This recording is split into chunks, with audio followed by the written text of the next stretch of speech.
Hi everyone, welcome back to my YouTube channel Rupesh tech. तो आज के वीडियो में हम बात करने वाले हैं विप्रो ले ऑफ 2023। इसके ऊपर हम बात करेंगे। तो हाल फिलहाल में हुआ क्या है कि विप्रो ने 452 फ्रेशर्स को फायर कर दिया है। ये फायरिंग क्यों हुई है, इसके पीछे क्या रीज़न था, इसके ऊपर हम आज इस वीडियो में बात करेंगे। एक्चुअली ये जो फायरिंग हुई है वो सिर्फ फ्रेशर्स की हुई है, 452 फ्रेशर्स की हुई है और ऐसा बताया जा रहा है कि आने वाले दिनों में भी और भी फ्रेशर्स को फायर किया जाएगा। फायरिंग के पीछे मेन वजह है poor performance in the test. Actually होता क्या है कि जब आप एज ए फ्रेशर्स विप्रो में ज्वाइन करते हैं तो आपका कुछ इंटरनल टेस्ट होता है। उस टेस्ट के बेसिस पे जो है आपको प्रोजेक्ट दिया जाता है, लेकिन आपका जो है परफॉर्मेंस अगर उस टेस्ट में अच्छा नहीं होता है तो आपको जो है टर्मिनेट कर दिया जाता है।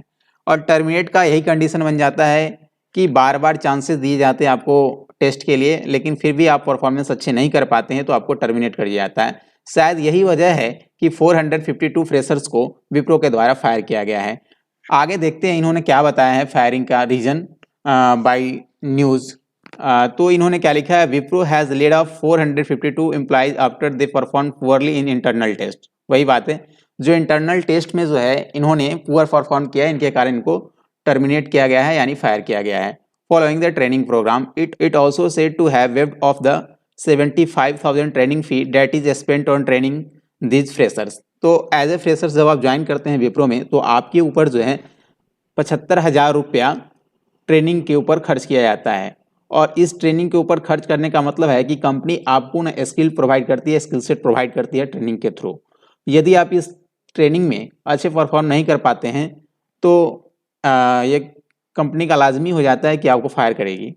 तो यही रीज़न है कि जब आप फ्रेशर्स ज्वाइन किए और आपकी ट्रेनिंग हुई और ट्रेनिंग के बाद इंटरनल टेस्ट हुआ और इंटरनल टेस्ट में परफॉर्म नहीं कर पाने के कारण जो है फायरिंग हुई है। आगे बात करते हैं, आगे क्या इन्होंने लिखा, when Times of India contact Wipro on the matters the company said at Wipro we take pride in holding ourselves to the highest standard in line with standard we have aim to set ourselves we expect every entry level employee to have certain level of proficiency in the designated area of the work.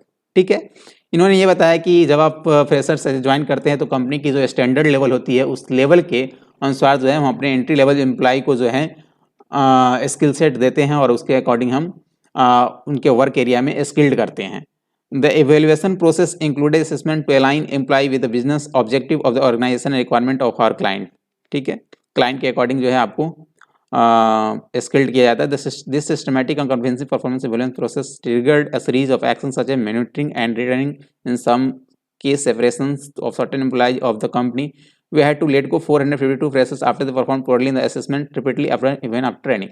हाँ, ये firing का और भी वजह हुआ कि ऐसी नहीं हुई कि पहले ही टेस्ट के द्वारा हटा दिया गया, लेकिन बार बार टेस्ट में जो है इनकी परफॉर्मेंस अच्छी नहीं रही, इनके कारण भी इनको फायर किया गया है 450 को।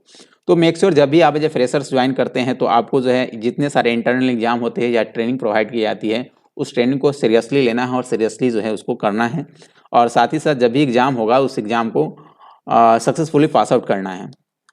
नेक्स्ट क्या है, एट सिग्निफिकेंट ऑफरेसर दे आर हायर्ड। तो हाँ, ये जो हायरिंग हुई थी वह NLTS इलाइट की हायरिंग हुई थी और ये जो असेसमेंट था 128 मिनट का असेसमेंट था जिसमें इन्होंने एप्टीट्यूड, रिटन कम्युनिकेशन स्किल और ऑनलाइन प्रोग्रामिंग कैपेबिलिटीज़ का एग्ज़ाम लिया गया था। और इन सारे एग्ज़ाम लेने के बाद ये तो था क्या, ये जो एग्जाम है 3 एप्टीट्यूड, राइटिंग, कम्युनिकेशन और प्रोग्रामिंग, ये तो बस एंट्री लेने के लिए लिया जाता है। लेकिन बाद में जब एंट्री ले लेते हैं कंपनी के अंदर तो फिर आपको ट्रेनिंग दिया जाता है as per requirement, business requirement के बेसिस पे। और उस ट्रेनिंग के बेसिस पे जो है आपकी टेस्ट होती है, इंटरनल टेस्ट, और उस टेस्ट में आपको बेस्ट परफॉर्म करना पड़ता है। उसके बाद जो है कंपनी का आप काम कर सकते हैं या प्रोजेक्ट आपको दिया जाता है। आगे इन्होंने क्या बताया है कि a significant role of freshers are hired through इस national talent hunt NLT online platform. ठीक है, ये तो बता ही दिया अपने एप्टीट्यूड, रिटर्न, कम्युनिकेशन स्किल का एग्जाम हुआ था। और दिसंबर क्वार्टर में head point dropped by 400 compare to the previous quarter at the beginning of the financial year company freshers but it fall to short in the 9। और यहाँ पर इन्होंने ये बताया कि इनकी हायरिंग कितनी हुई थी इस क्वार्टर में और नेक्स्ट क्वार्टर में क्या हुई थी और इसके कारण क्या हुआ। और मेन वजह ये भी बन रहा है कि एक्चुअली हुआ था कि लास्ट क्वार्टर में जो है फ्रेशर्स की हायरिंग काफ़ी ज़्यादा हो गई थी और जिसके कारण जो है काफ़ी लोगों का ऑनबोर्डिंग अभी डिले है। और डिले होने के बाद भी अगर किसी की हायरिंग हो रही है और कोई लोग कंपनी ज्वाइन कर रहे हैं फिर भी परफॉर्मेंस अच्छे नहीं दे रहे हैं तो ये तो एक चांसेस बन जाता है कंपनी के पास कि जो आपको फायर करेगी और इसका यही वजह देगी कि आप पूरा परफॉर्मेंस किए थे। तो I will suggest you when you are face any examination in Wipro you should give your best.